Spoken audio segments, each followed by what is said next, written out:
All right, as some of you may know, I've been working on a few plugins, and one of the plugins I've been working on is this one called Text Styles Generator.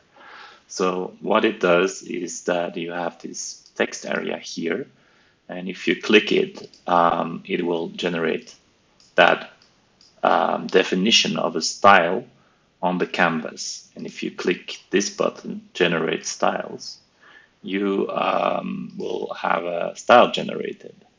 So I'm just going to delete both of those and give you a more extensive example. So the example is actually in the plugin itself. So if you copy paste the iOS textiles and you put them here, and then you press generate on canvas, it will generate iOS textiles. So you see how, let's give this a bit more layout, but you see how we have a container, let's see, 500 pixels, let's say, with all kinds of iOS textiles.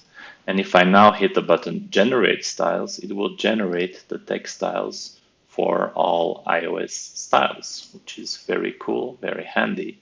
So let's delete those and let's move on to material design. So for material design, I also have an example that's right here. So if I copy paste that, put it in the box above, and then click on the generate on canvas, then you will see we have here our example of all the material style, material design, I mean, textiles.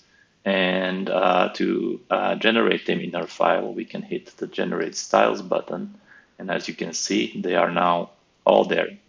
So what if you want to make your own? Let's start with restarting the plugin, because then